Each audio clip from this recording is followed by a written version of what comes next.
Evening, guys and gals. 'Tis I, Dark Lord Films, and I'm back at it again with another video where I complain about movies. Also, just a forewarning, this video contains spoilers, so watch out. So I recently went and saw the new Thanksgiving movie that came out a couple days ago. Well, not a couple days ago, but you know what I mean. And I also managed to see the FNAF movie when it came out as well, so I'm quite versed in these two absolute masterpieces of cinema. First, let's talk about the FNAF movie. So this movie was meh, in my opinion. I feel like, in a very objective sense, it was alright. It wasn't bad, and it also wasn't necessarily good. My expectations also weren't that high. So with all the recent garbage that Hollywood has shit out in the past few months, I was honestly just hoping for a nice cheap little movie that I've been waiting for since 2016. And I'm going to be completely honest, I thought this movie was kind of crummy. Yeah, all those countless 5-star reviews that I've been seeing are insane. It was just what I expected from those trailers. And this is coming from a dude that used to be a massive Five Nights at Freddy's fan. I played all the games up until the 5th one, I was really interested in the lore, and always wanted to come up with possible theories. So, here's my biggest critique on this film. This shit does not know what it wants to be at all. This movie feels all over the place. It feels like it was written by 12 different people. One of the biggest problems of this movie was the tone. It just felt all over the place. One minute we have cutesy animatronic playtime, yay, let's build a fort, this is so fun. But then another minute we see someone getting brutally murdered by an animatronic cupcake. And I get that there's supposed to be this kind of dynamic, but is it done right? Not at all. Now the performances in this movie aren't all that bad, for the most part. But here's definitely... There's definitely moments of overacting, though. Primarily from Josh Hutcherson. I don't know what it is, but he feels like such a strange choice for this role to me. I don't know why. Oh my god, I almost forgot. There's a line in this movie that is so funny to me. Like, my friends and I all laughed out loud when it was said, and it's funny because the line itself was meant to be taken seriously.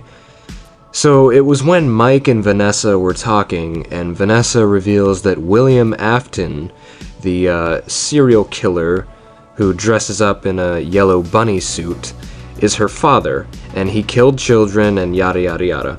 And Mike eventually says, and I shit you not, in this exact tone of voice, "Tell me how to save my sister!"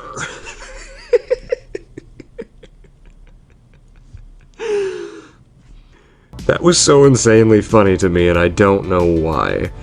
It's just the delivery. Like, tell me how to save my sister! I don't know what it is. It was just... I don't know if anyone else noticed this, but it was fucking hilarious. So the story in this movie was a bit of a mixed bag for me as well. But I will cut them some slack for trying, because only the Lord knows what was going through Scott Cawthon's head when he wrote the story for these games. Just thinking of trying to dissect the massively convoluted story that is the Five Nights at Freddy's franchise just gives me a headache. I don't know what Matt Pat was on. Anyways, despite the initial credit I give these writers for making something out of this large cluster of plot that comes from these games, the story kind of felt a little lacking in my opinion. And that brings me into my next point. This movie is not really scary at all. And hey, maybe it's not intended to be, I don't know. But that also goes back into my thesis as well. This movie does not know what it wants to be at all. On one hand, it's trying to be a silly kind of movie that appeals to all audiences. On another hand, it's trying to be a horror movie with disturbing kills. And then on the final hand, it's trying to be nothing but fan service. Like, pick a direction and go with it. This movie felt so lazily put together. It really seems like they didn't even really attempt to implement the things that made the game scary in the first place. It was the mystery behind it all, the morbid uncertainty, the creepy ambience, and the rundown aesthetic of the locations.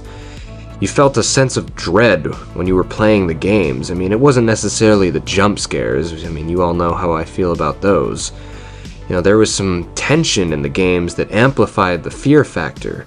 There's none of this in this film. It's like they tried to do all of these categories I just mentioned, and it didn't come out very well. I'm so sorry for this comparison, but I can't help but compare it to Willy's Wonderland. Now, this is not me in any way praising this movie, but at least hear me out for this. Willy's Wonderland knows what it is. It knows how ridiculous its premise is, and it runs with it, which is what makes it hilarious, which is what they were trying to go for. This Five Nights at Freddy's movie didn't. And it sucks because they totally could have made a movie that implements these things in a correct way. If you ask me, they took the safe route. So overall, I was a little disappointed in this movie, but at the same time, I was expecting it to be crummy. So it's fine. And with that being said, I rank it a 4 out of 10. Moving on. Okay, and now to Thanksgiving. So again, I'm gonna be honest, I went into this movie with basically zero expectations. The trailer looked hilarious, and I was straight up expecting nothing more than a straight up crazy, hilarious, outlandish popcorn movie that we could all just sit back and enjoy. I mean, there will be no leftovers. I mean, come on. When that is literally the tagline of your film, I mean, Jesus Christ, how could you not make people laugh? But after I left the theater, I was a little surprised. The movie was not as bad as I thought it would be. Do not get me wrong though, this movie has problems, and very apparent ones at that. So first let me go over some of the stuff I liked. This movie, production-wise, I thought was very well made. It's filmed very well, is what I'm basically saying. Some of the shots are just gorgeous. Like, the film, I think, utilizes some of its sets and locations very well. I also think there is some genuine tension at some points. For example, when the John Carver Thanksgiving killer is looking for the woman that he attempted to put in the oven, I think that scene in particular is very well shot and executed. And in my opinion, the killer himself is honestly pretty scary. Just how he functions and how he goes about committing his crimes. Very disturbingly brutal, which I think works to the film's advantage. I also like the mystery behind the killer's identity. Like, we know that his motivations are somehow connected to the Black Friday incident at the beginning, and it's kind of cool looking around for potential suspects. However, that being said, don't forget that this is a slasher movie, and we all know that slasher movies contain these following things. A masked killer that is seemingly unstoppable at everything he does, stupid teenagers who can't act and are only really there to add to the body count, and incompetent law enforcement. So with all of that being said, let's start to talk about what didn't work. Also, this is just another thing that I need to get off my chest, but the reviews, I think, again, are too nice to this movie. So this movie has probably the most boring and generic cast of characters I think I've ever seen. And I know these things are common in slasher movies, but come on though. You'd think with all the terrible slasher flicks out there, they would finally learn to actually write characters that we care about for these movies and connect with and, you know, root for, but they don't. The main character I personally think is the most egregious. She's probably the biggest plank of wood main character since that one chick that played Alice in the Tim Burton Alice in Wonderland movie. I know that's not a slasher flick, but that just comes to mind. She has little to no motivation or distinct personality and is very boring. I can't even remember her name. Actually, come to think of it, I can't remember anyone's name. Anyways, another big problem I have with this movie is some of the goddamn comedy that they try to shove in there. We get these characters who say these goofy lines and do these funny things to try to get laughs out of us, and then a second later we see someone stabbed in the vajige and literally baked in an oven. So yeah, it kind of reminds me of David Gordon Green's Halloween movies, you know, where we get these quick goofy ass scenes with these characters whose names we don't even know, and then they get brutally murdered by Michael Myers. Yeah. I hate to keep saying the same thing, but the tones in these movies are never consistent. The gore is just grotesque. Also, while I like the idea of the inciting incident being a Black Friday rampage with people getting hurt and or killed, why does it need to be so goddamn funny? Like, why does it need to be executed in such a hilarious freaking way? Like, I was laughing during this. It was literally the most insane thing I've ever seen. I don't even know if they intended it to be funny, but it sure as hell seems like it. But it seemed also like such a missed opportunity, like they could have done this scene in a serious manner. Because these things do happen, people do crazy things on Black Friday. Maybe not to this extent, but you know what I mean though.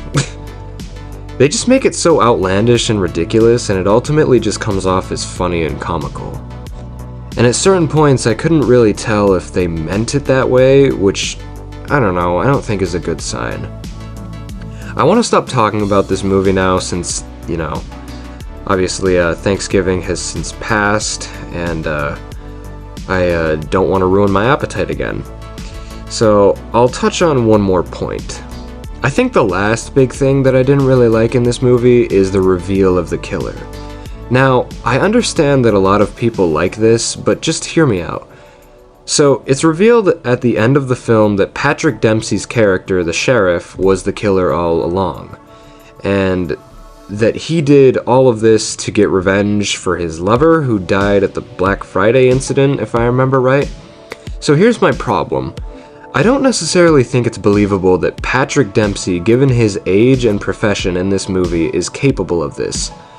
The reason being is this. So, the John Carver killer in this movie obviously has the energy and the physique of a younger man. As soon as I saw him in action, I immediately assumed it was likely one of the main character's friends or someone around their age. The killer in this movie is extremely evasive, being able to escape law enforcement at every corner, show up in locations all over the place, set up cryptic clues, and record his crimes easily. He's quick, clever, and agile. So while I like the reveal that it's Patrick Dempsey because he was honestly the person I least expected, it seemed iffy to me. Patrick Dempsey is a high-ranking member of law enforcement, and after this killer gets on the loose, I highly doubt that he had the time and energy to do all of this himself. Now obviously this could go up for different interpretations. Maybe there was a second killer who was never caught. I don't know, I don't care. To me, it just doesn't seem like it would be humanly possible for Patrick Dempsey, who is going on 60 years old by the way, to be this fast and athletic-like murderer who commits these insane crimes and gets away with it completely scot-free. It just seems a little unlikely, in my opinion. That's all I'm saying. Alright. So, having watched this movie and getting some enjoyment out of it, despite its very apparent issues, I'm gonna be nice and give it a 6 out of 10. And it's lucky to get that. Anyways, that's all I've got for today, kids. So be safe, and I hope you all had a happy Thanksgiving. Ciao.